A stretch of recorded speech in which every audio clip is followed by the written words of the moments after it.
Ladies and gentlemen, pay attention. This is your boy, the coach from the WWE. I would like to welcome you to the very first wrestling podcast in the world to take you on a weekly deep dive into classic matches along with legends of the squared circle. Enjoy the discussion. Enjoy the back and forth. There's so much to get into. Ladies and gentlemen, this is The Payoff.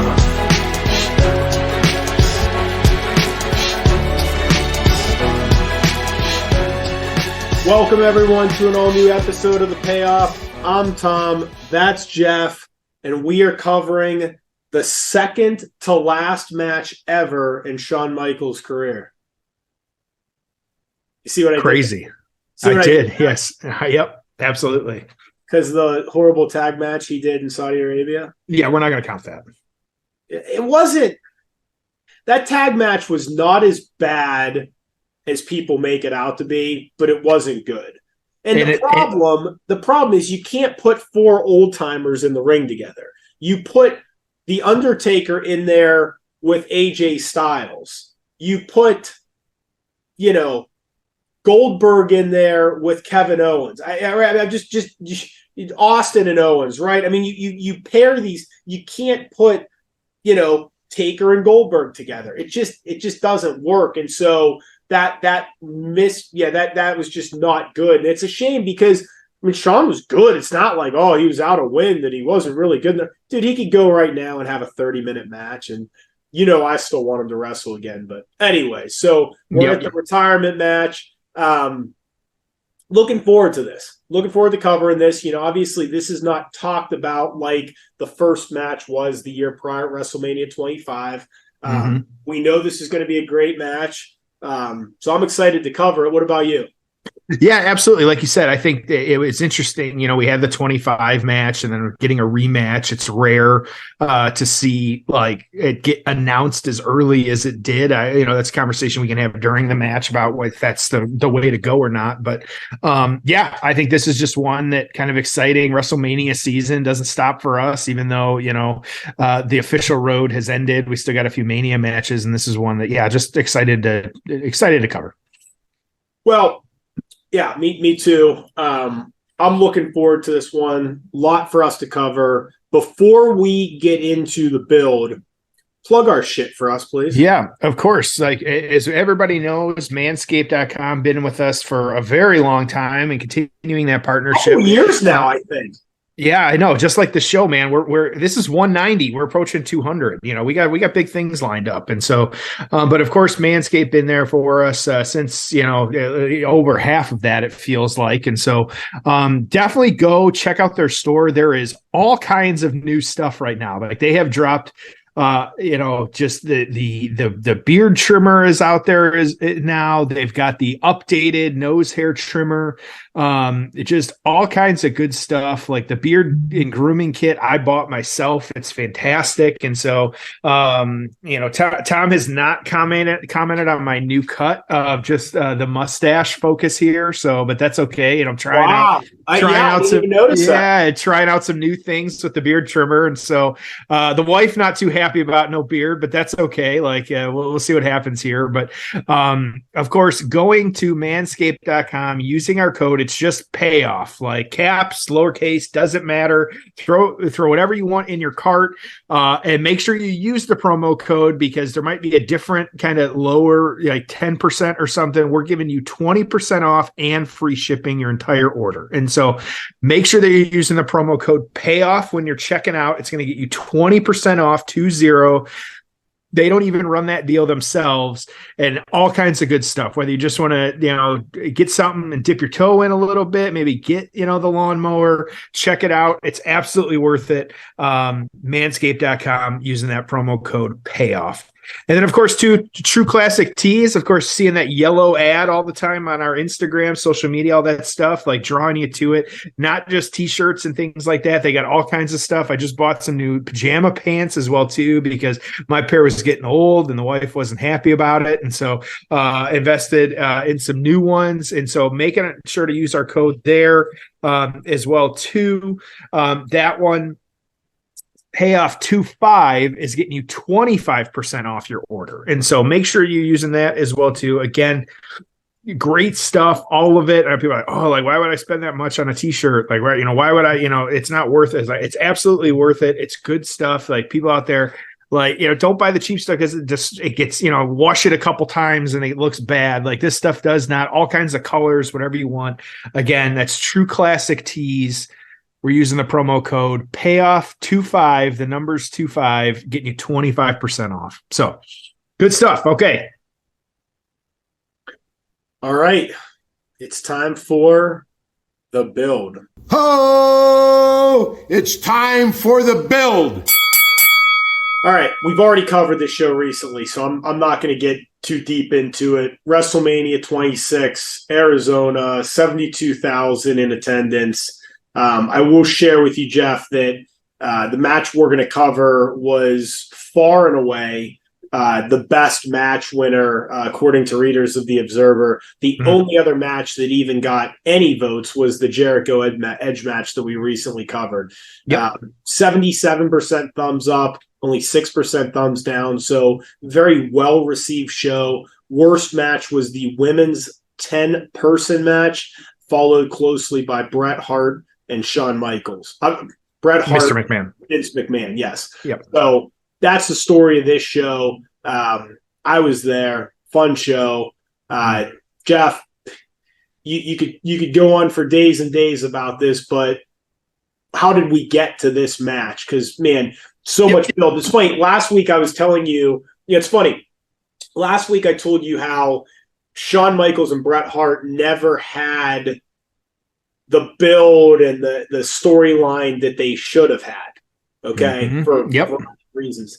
The opposite is this feud.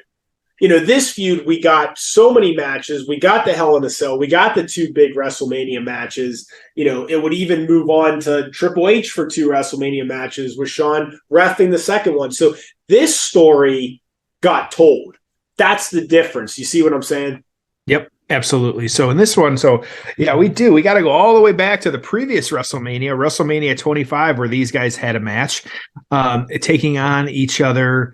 But of course, as we all know, the streak continued on that day, and the Undertaker beating Shawn Michaels. Now and that would have been 2000. That show was 2009, and so in Texas. So, this one, though, so of course, the 2009 Slammy Awards, of course, the opportunity to tell the story here. Michaels said that he could still beat The Undertaker at Mania if they had a rematch. And so right away challenging him to a rematch at the Slammy Awards, which they'd bring that back. I think there's some opportunities there as well, too. But this is one where, these guys... Like I said, we'll talk about how I feel about, the immediate rematch, or kind of calling your shot, if you will. But Undertaker continuing to refuse the rematch at this point, and then getting Michaels getting involved in the Undertaker's matches, attacking all kinds of different people, like just kind of having things. So there was losing opportunities as well too to get the title shot as well too at Royal Rumble, Elimination Chamber qualifiers, just all kinds of different things. And so actually, and that was a big part of this, was that Elimination Chamber match where he hit Undertaker with the Sweet Chin Music, which Chris Jericho beat him to win the World Heavyweight Championship at that time. So after that, Undertaker said, all right, enough is enough. You'll get your rematch, but adding the stipulation that if Michaels lost, he would have to retire. And so and of course makes sense. He said that if I can't beat him, that it makes sense that, I should retire, plain and simple. Like, this is what needs to happen. And so, and then adding as well too, a no DQ and no count out stipulation to this one as well too. So these guys, all kinds of stuff, like, just I kind of trying to one up the match from previous, it would have actually been the Slammies actually took place in December. And so you're really getting your build from, while they had the match at WrestleMania from December until this show taking place in late March is when you're getting your build. So while it wasn't, calling it out the day after and what you're getting, like something like it's still a longer build than we're used to nowadays for these guys to say, hey, yeah, we're going to have a match, and then adding stipulations to it. So tight build, a lot of other history there, which we'll talk about during the match, but yeah, just good stuff. Well, I'm pumped to cover this. Yes, absolutely. How it holds up to the other match. So I'm ready when you are, man. I'm pulling it up again. Yeah, let's get rocking and rolling. 3 hours and 20 minutes of WrestleMania 26. 3 hour and 20 minute mark of WrestleMania 26. Jeff, are you ready? Let's do it. All right. It's time for the payoff. Oh, it's time for the payoff. Undertaker at WrestleMania. Staring each other down. Iconic moment.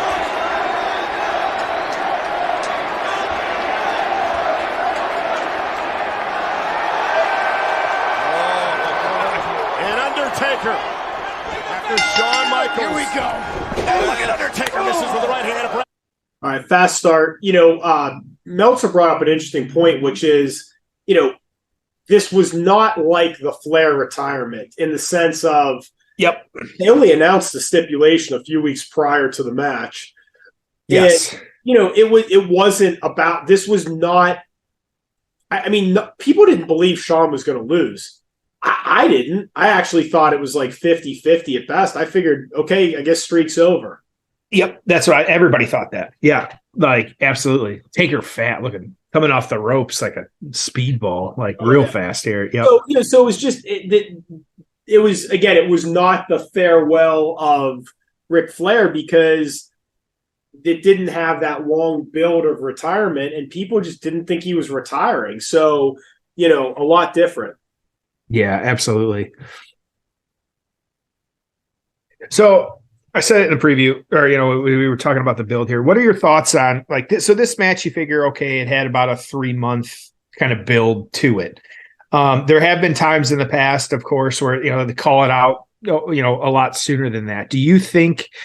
And we've talked to about like maybe like Survivor Series leads to a match as well too at WrestleMania or something like that. But do you feel that there is a need to at least have a couple matches where the build is, it starts a little bit earlier. Like, they've really, with Cody, they kind of put themselves in that position. And then as you get to it, it's like, oh, well, do we have Sammy? Like what happens? Things like that. And so do you course correct in a situation like that? Like just what are your overall thoughts on, how early you call it and when do you make adjustments and not?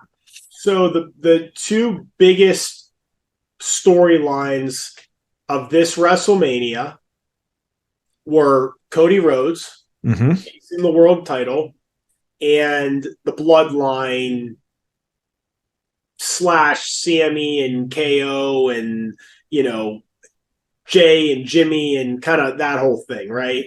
Mm-hmm. I mean, the Bloodline's a multi-year storyline. At this point, yeah. Cody is a 1-year storyline. Maybe Cody would have won at SummerSlam as opposed to WrestleMania if he hadn't gotten hurt. Who knows? But the point is that you're filling, and granted, you're filling stadiums because of WrestleMania, not necessarily because of any matches, because they sold most of those tickets before any matches were announced. Right. But your biggest draws at these shows were storylines that were 1 and multi-year long. And even the one that was 1 year long, Cody, well, it's kind of multi-year because of Roman. So what do we learn? We learned that long-term great stories are what drive interest in pro wrestling. So you have to keep doing this. I mean, this is the reason why you can't be ripping up scripts at 7:00 on Monday nights. This is why you have to. Now, it doesn't mean you have to say, okay, next year's WrestleMania, we're going to make Austin Theory the guy, or you don't have to do that. But just really looking at it and saying, we can always abort early on a storyline, but here comes the dive. Now, that was a tease from last year, because last year was the one where he almost broke his damn neck. Yep. So, they have to be thinking, okay, not all the time, but when we see opportunities, how can we do long-term storytelling? So, hey, we really think Gunther is going to be a major star. We really love Austin Theory. I mean, even Austin Theory, they were teasing the Cena thing for what, 6 months now? Yeah. So how do we, I just feel like they're going to be trying as hard as they can to map out as many long-term storylines as possible.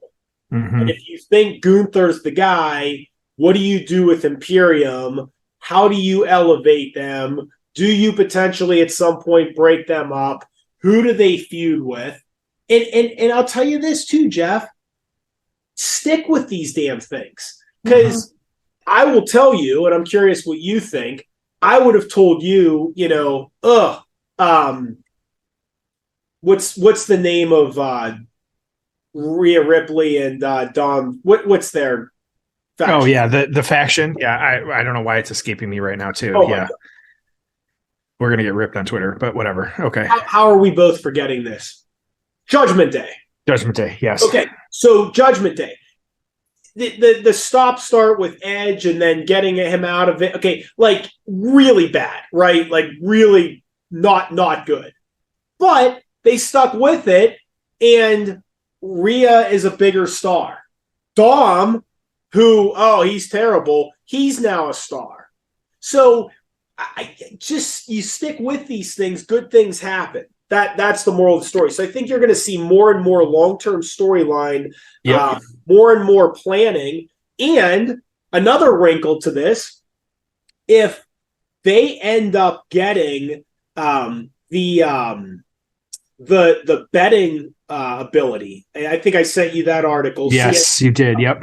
So from what I understand, if Michigan and Illinois or whoever the states are, if they say, hey, you can legally bet on WWE, no different than betting on the Oscars, because we know who's going to win, but we keep it under, seal until it's announced.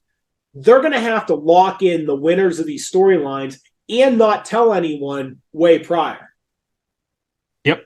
So I saw a thing that not even creative can know. Oh, yeah. So I guess that means as an officer in a publicly traded company, Paul Levesque will be the only one that knows. And he will be in lock and key, and it'll be audited by Ernst & Young. How crazy is that? It's all part of the sale is what they're saying. That's why, so much of this is what it's focused on. But yeah, and there's already some states that have said they won't do it. But yeah, just the fact that the conversation's even being had is crazy. Yeah. Well, and I think it's fun. Like, to me, I think it's like interesting. I mean, it's just another wrinkle, right? It's another thing that they have to, consider. And so, hey, you know what I realized? Because we were out of rhythm last week with our covering the entire match and not doing the traditional build, payoff and aftermath. What did we forget to do? I don't know. Our payoff rankings. Oh shit, we didn't. Yeah, that's right. Okay, so 1 to 10, what's your payoff ranking for the? We're going back a week, and we're going to do that. That match, I would give it a 8 because of just the historical significance that it has. I think the match overall was.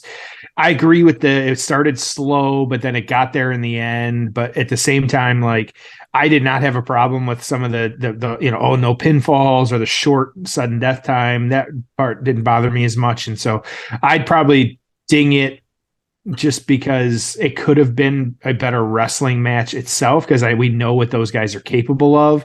Doesn't mean it was bad what we got, but yeah, I'll put it at an 8. How about you? I'm a 9.5. Wow. Okay.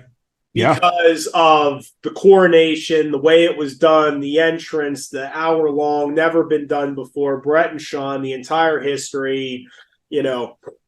I think that's among the better things that have ever been done in the history of professional wrestling. Interesting. Very cool. Okay. But I know that match is very polarizing, and some people just completely disagree. Which, yes, but okay, whatever. So it'll be fine. Yeah, we did. We totally forgot. Wow. I was like, what do we not do? Like, there you go. All right, these guys, fast start, but now we're kind of slowing things down a little bit here. We got a rest hold with Taker, Michaels. Maybe even with a broken ankle, I can't imagine the Undertaker tapping out in WrestleMania. So working the ankle there. Yep. Good stuff here. Do you see the quote a few weeks ago that Jericho says that he and Mox and Danielson are in charge of the AEW locker room, and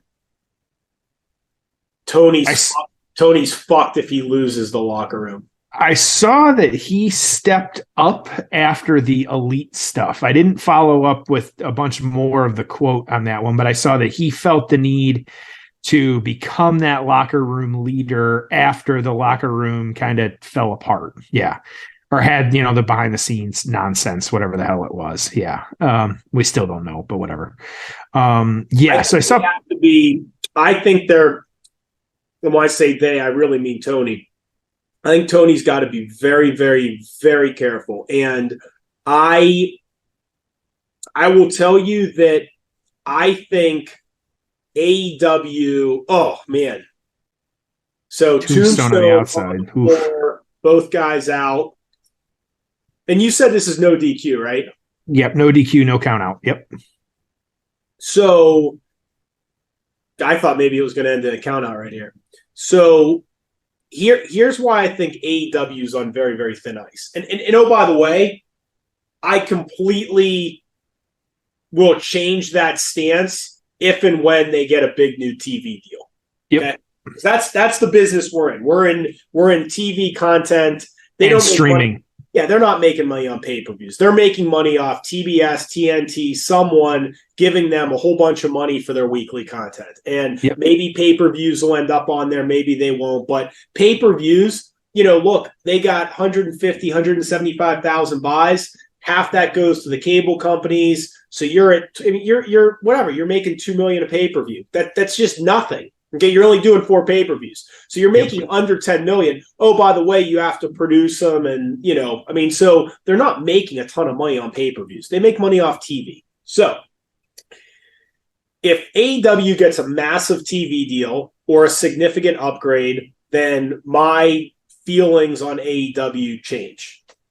That being said, it doesn't seem like that's a guarantee. They could end up getting a similar deal to what they have now, or they might have to produce more content and it'll go up. But I don't necessarily think their TV deal is going to go up from 50 million to 200 million. Okay. Mm-hmm. Yep. So TV revenue doesn't seem like it's going to go up significantly. All indications are they are not profitable, and at best they're break even. So tell me what the path is here, because WWE can pay anyone anything, meaning Kenny Omega's next contract expiring soon. Yep. It has to be higher, right? Yep. And Triple H could say, hey, $2.5 million a year guaranteed. We'll give you Cody money. Yep. So does Tony match that? Well, he's already not making money. And I hate to say it, but how much money is Kenny Omega generating for you? He hasn't been in the main event for a while. He's been hurt. Is Kenny Omega generating any new eyeballs to your product? He's already generated everyone he's going to. Okay. Young Bucks, Triple H. Hey, give you guys a couple million each and let you wrap up your careers in major spots at WrestleManias. And Cody's going to say, yeah, working here is great. Triple H is great. Love it here. Okay. So, and Tony Khan cannot compete with WrestleMania stage. All things being equal, there is no comparison. And we're going to put you in Saudi Arabia and in Puerto Rico and in that Montreal crowd and London. I mean, you look at the worldwide stage that WWE performs on, and then WrestleMania is going to have 70,000 people 2 nights in a row, and the Royal Rumble is just going to be badass because it always is, and SummerSlam is going to be in front of 80,000 people. There's just something about that that's special. Yep. Okay, so super kick here. Well, and I think that especially so let me go ahead. So the point is that everyone's contract is going to come up, and WWE for the most part is probably going to offer them more money. So Tony is at least going to have to match that, even if they want to say. So his payroll is only going to go up. Yep. Okay. So he's either going to have to spend a lot more money than he's spending now, or he's going to lose foundational pieces of his product without the ability to make new stars. Has AEW made new stars? Who have they made a new star? MJF? Who else? Mox came in as a made man. Jericho came as a made man. Young Bucks, Omega, Sting. They're all made men. They're already stars. So Tony can't make stars. His payroll's going to go up. His TV revenue may not go up. They've proven over the last few years that they can keep a very loyal audience of 800,000 a week or whatever that number is. Yep. But they're not able to grow the product. They've never been able to grow the product. Nice bump, CM Punk. There is no other CM Punk out there. He was the only one. He had been away for years. He had a big following. There is no one else out there like that. Well, and at the end of the day, did he really help your product? Yeah, but it's not like you were popping 3-4 million. CM Punk got you 1 or 2 really good pay-per-view buy rates, and temporarily spiked your TV viewership by, call it 20%. Do those two things equate to the millions that he was paid? Probably broke even on him. Yep. At the end of the day, CM Punk wasn't a home run. It was a good move, but probably a good move. Maybe not even a good move, but it wasn't a great move. Well, and there is, to all your points, what has been some of the biggest news that we've seen out of AEW the first part of this year? It's been contract dealings, because they started late 2019 2019. And by the way, how often do you hear it coming out WWE contracts? Almost never. So Tony, Sasha Naomi breaking it. Yeah. But Tony, get your shit in order. Get your troops in order. Tell them to shut up. That stuff should not be public. I should not know about it. You should not know about it. And especially when it's it's Omega, it's the Young Bucks, it's the Elite. If you're talking about literally that, those people potentially leaving, and whether it's all worked or whatever, who knows, but also it doesn't mean that the reports coming out of also WWE is interested in them. I'm right there with you. Big spot here, Undertaker. Oh, nope, missed it. You can't tell me that even though Tony Khan, yes, he's got money and can do all this stuff with some of their contracts, WWE will always be able to match or pay them more. Always. Every single time. And so, yeah, and so much of it depends. Okay, Cody left and they saw how perfect it can be. Well, what if, just for the shit's sake, okay, Omega shows up the Raw after. And then they start that Cody thing. This Cody thing is the worst thing that could have happened to him. Right. Yep. And so, doing all that, Top rope, Undertaker. Oh my God! Oh my God! Got most of it there. Michael's off the top rope to an Undertaker on the Spanish announce table. Undertaker, lady. And Michael's selling $1 million even after he did the move. Yep. So yeah, but wrap up your point. So like we're going to keep hearing this year is going to be the year of contracts because we're also in injury time, and so that's why Omega's deal is not ending for a couple months. Like if you include suspension time, like they've got that same clause that WWE has, where if you get hurt, we can add time to your contract, and so which feels kind of fucked, but also at the same time, like I get it. And so, yeah, it's just going to be like, this is going to be the year. We're 3-4 years now, like for some of these people showing up. So something's got to change with some of them. I heard Brian Cage, is another name that I've seen like floated around. Like you can't tell me that Wardlow was happy coming out of the last pay-per-view. Like, I think you texted me something and I texted you like, it's like they're burying the guy. They won't give him the run the run he deserves. Like, I feel like it's, there are some WWE people like that too, but like, you were given Goldberg on a silver platter with Wardlow. He squashes MJF. What? I mean, how do you not do anything with him? That's the easiest thing in the world. You give him that, whatever it was, whatever title it was, I forget which one he had. Well, they're renaming shit now, so yeah. You give him that title, and you have him beat the shit out of everyone on the roster. And Giant super kick, yep. Boom, and then guess what? Title versus title with MJF. There's a pay-per-view right there. Yep. Come on. Well, how do you screw that one up? The comparison, it's almost sad making this comparison, but like Karrion Kross. Like, dude, it's just like can't catch it. But Wardlow was in a whole different category, man. I agree. Yeah, but I'm saying like there's some of these names like it's just whether who knows what affected it, but it just it hurts. But like Wardlow's one, like they just okay. Do you send him down to Ring of Honor and let him no, like I don't want that. Like I want to see the dude. He's a giant, like he's a monster. Like he should be like a Braun. You should be booking him that way, and they're just not. All right, so Michaels hit a super kick, 2 count. Get ready to make it. Sweet chin music. No.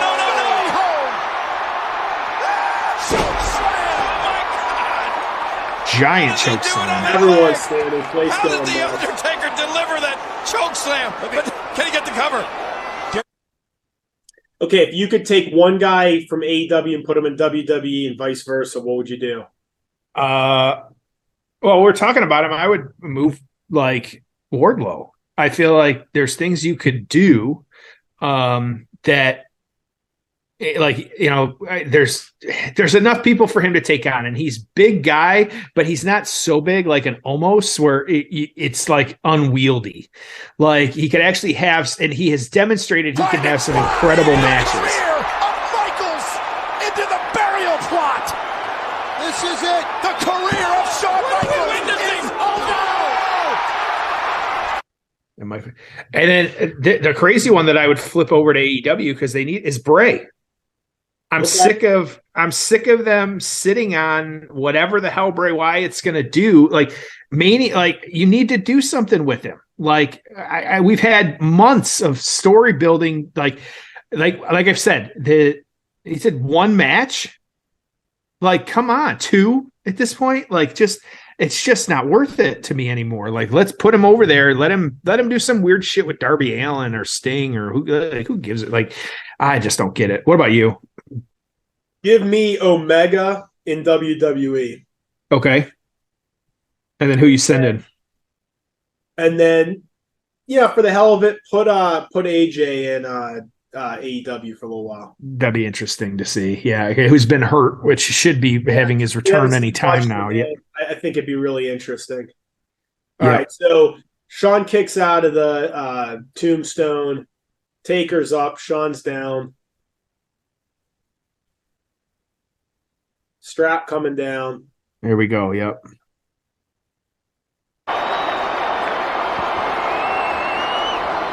Michaels is twisted. Michaels' body is bent.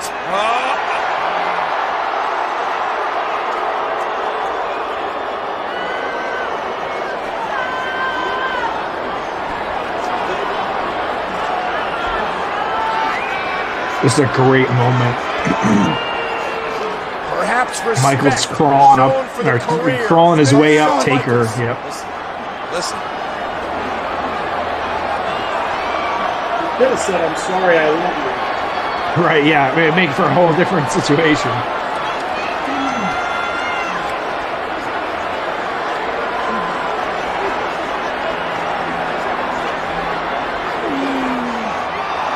It's a great, oh boy, Michaels giving the throat chop sign to Taker. Oh, if Shawn Michaels is going out, he's going out as defiant. That look of disbelief on the face of the Undertaker has turned into a look of rage. Tombstone. Oh, jumping tombstone, Jesus. The Undertaker is in Pino. Shawn Michaels' career is over.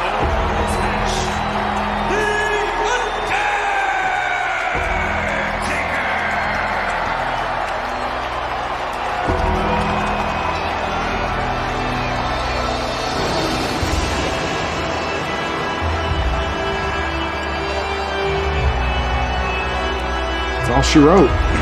The end of the career. Yep. Let's get into the aftermath. Ho! It's time for the aftermath. What'd you think? That's pretty good, actually. There was like, it didn't really stop. They told a great story, like just really good stuff. Agreed. Yep, absolutely. How about you? I mean, I really liked it. Mm-hmm. Great match. I don't, how else do you end Shawn Michaels' career? I mean, what other opponent was there? What other guy was there? I don't know in this era. I mean, the only thing I'll tell you is that it was impossible to top the WrestleMania 25 match. Mm. So part of me says, perhaps I would have considered, is there someone else that could have gotten the rub other than Taker, that, could have done that? So just looking at this show, okay, they had done the Cena thing before. He had feuded with Batista before. Triple H wrestled Sheamus in a 16-minute match. Do you end it with Triple H at WrestleMania because they had never done WrestleMania before? I might suggest that, just looking at who was on this show, I might suggest that would have been better. And again, great match, great spectacle. Don't get me wrong. Nothing wrong with it. I'm being a little nitpicky. It's tough to go back to back and say, hey, one of the greatest matches of all time, we're going to do the same thing again. You can't, even if this was a better match, it wouldn't be a better match because people wouldn't remember it as being a better match. It was impossible to top the first one they did. Just impossible. So yeah. I might argue that, again, I would have considered, ending it with him and Triple H. I also don't, and I know, you go out on your back and you do the honors. No, Undertaker won his last match and didn't seem to hurt AJ. AJ's still a star, right? So would it have hurt to just say, I actually hate the career stipulation. Nobody takes them seriously because they never last, just like this one didn't, okay? So I would have rather said, I'm going out the way I came in, I challenge anyone, to a match, my final match, and you make it Triple H. Everything they're doing right now with Taker, I would have done this with Triple H and potentially had Shawn win.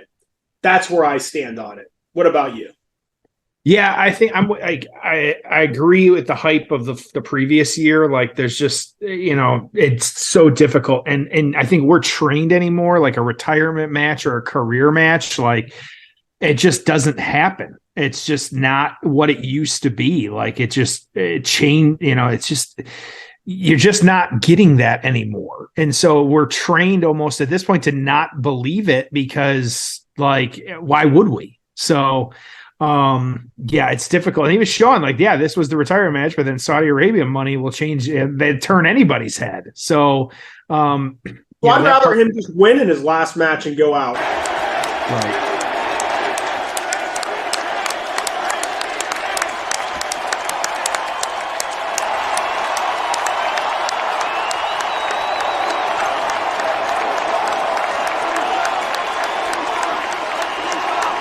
Yeah, I don't know. I would have gone him and Triple H and had him beat Triple H. Them hug in the middle of the ring. Shawn goes out. Maybe even, those two hug, and then you play the DX music. They do their DX thing. Triple H, and you play Sexy Boy. That's how you end the show. I never thought about that until now, but just watching it, I'm like, too similar to last year.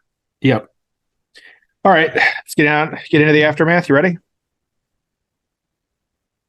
We already did. Oh, yeah, you have to give us the aftermath. Yeah, I'm going to give you the aftermath. Yeah, no. Let's hear it. All right, so this one, it was actually Michael still had his farewell address to the fans on this one. Of course, it was, kind of, a lot of it circled around him or was focused on him. It thanked all the fans, Brett, Triple H, all that, just different people. Undertaker, of course, came out and did his thing as well, too.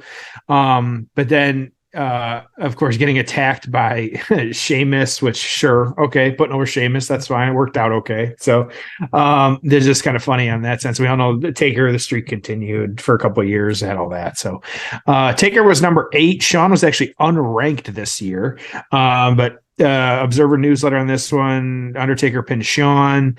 His billed his streak versus career. Michaels came out fast, using his speed to avoid Taker. They had the Undertaker did a jumping tombstone for the pin. They had a big fireworks display at this point while Undertaker helped Michaels to his feet. The two shook hands and hugged. Michaels looked to the sky and fans were cheering for him and chanting his name. And he started to cry. He got a huge reaction leaving, and on this stage said that his kids would probably get sick of him after he was home for 3 weeks. Pretty much another epic match. 4 3/4 stars, just shy of 5. So, yep. Tom, where are you going to rank this one? We'll make sure to do our rankings this week.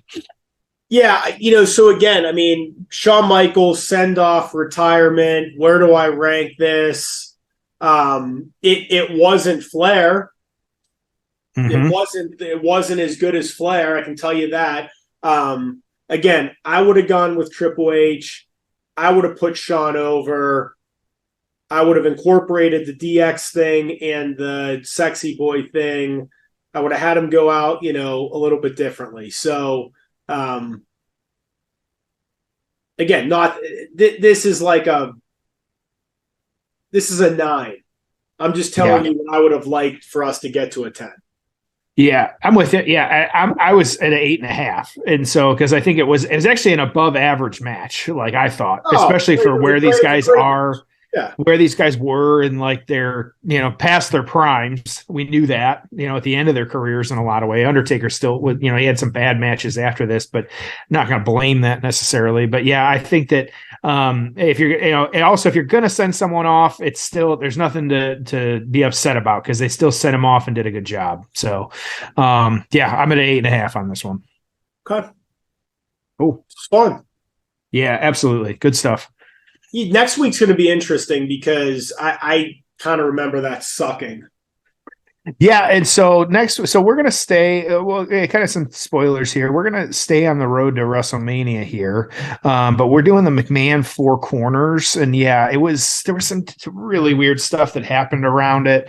We got a, Chris Jericho, Triple H match after that. We got a kind of a hidden gem, but then we're going to do some WCW, some ECW. We've actually got some Ring of Honor. We're going to do some weird stuff in May, kind of leading up to, of course, the Double or Nothing and the King and Queen of the Ring shows. So we got some good stuff. We got our summer mapped out a little bit here. So it's going to be some good times with the payoff. And then, early June, number 200. We got some good stuff planned for the rest of the summer. So, yeah. Love it. Cool. All right. I'll send them home happy, my friend. All right. Well, we appreciate you. Thank you for listening. We'll see you next week on an all-new episode of The Payoff.